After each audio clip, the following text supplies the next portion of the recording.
नमस्कार, India times में आपका स्वागत है और आपके साथ मैं आशुतोष तिवारी। वही हुआ जिसका डर था, जिसका नर्सों को डर था।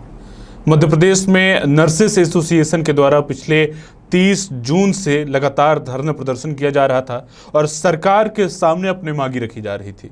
कहीं यज्ञ हवन किया जा रहा था तो कहीं नर्सें लगातार लामबंद थी कि कैसे उनकी मांगों को, अपनी मांगों को पूरा करवाने के लिए वो तरह तरह के धरने प्रदर्शन करें। लेकिन वही हुआ जो डॉक्टर्स एसोसिएशन के साथ हुआ था, जूनियर डॉक्टर एसोसिएशन के साथ हुआ था। इस पूरे हड़ताल को हाई कोर्ट ने अवैध घोषित कर दिया है और जल्द ही काम पर वापस लौटने का निर्देश भी दिया है। पूरा मामला क्या है यह भी आपको बताते हैं। दरअसल नर्स जो हड़ताल पर हैं तो नागरिक उपभोक्ता मंच के द्वारा यह याचिका दायर की गई थी कि ये जो नर्स हड़ताल पर हैं इसकी वजह से मरीजों को काफ़ी समस्याओं का सामना करना पड़ रहा है। इसी वजह से हाई कोर्ट ने जो अब आज सुनवाई में कहा है वो यह कहा है कि ये जो हड़ताल है इसे खत्म कर नर्स तुरंत अपने काम पर वापस लौटें और सरकार को भी यह आदेश दिया है कि 1 महीने के अंदर इनकी मांगों पर अमल किया जाए और इन समस्याओं का निराकरण किया जाए।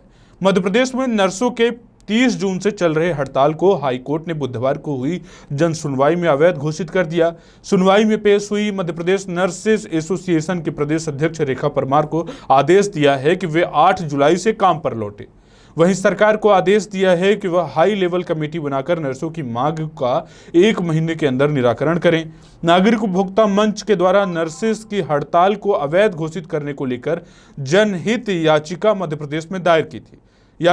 याचिका में के माध्यम से सवाल उठाया गया था कि कोविड काल में नर्स और डॉक्टर्स सहित हेल्थ से जुड़े लोग हड़ताल पर नहीं कर सकते। राज्य सरकार ने भी 28 जून को राजाज्ञा प्रकाशित कर हड़ताल को अवैध घोषित कर दिया था। बावजूद 30 जून से नर्सों की हड़ताल जारी है। 5 जुलाई को हाईकोर्ट के चीफ जस्टिस मोहम्मद रफीक की डिवीजन बेंच ने मामले की सुनवाई की थी और कोर्ट ने 7 जुलाई को होने वाली सुनवाई में नर्सेस एसोसिएशन की अध्यक्ष को पक्षकार बनने का आदेश देते हुए उन्हें 7 जुलाई को सुनवाई में शामिल होने का आदेश दिया था। बुधवार को सुनवाई के दौरान हाईकोर्ट में सुनवाई में पेश हुई नर्सेस एसोसिएशन के अध्यक्ष रेखा परमार का पक्ष सुना गया। इसके बाद आदेश दिया गया कि नर्सों की प्रदेश व्यापी हड़ताल अवैधानिक है, इसे तुरंत वापस लेते हुए काम पर लौटने का आदेश दिया गया।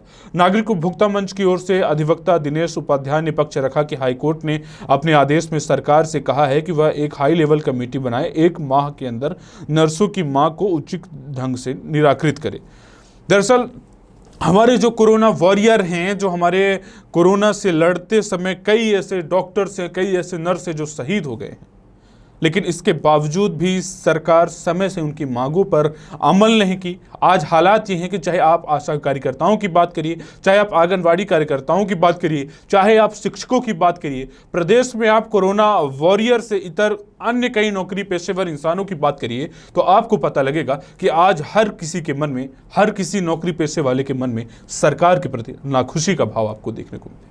दरअसल कई दिनों से जब नर्स ये हड़ताल कर रही थी, ये एक तरह से अवैधानिक हो सकता है क्योंकि मरीजों को काफ़ी मशक्क़त का सामना करना पड़ रहा था, उन्हें काफ़ी मुश्किलों का सामना करना पड़ रहा था, लेकिन बावजूद इसके नर्सों की जो मांग थी उसे नाजायज़ नहीं करार दिया जा सकता।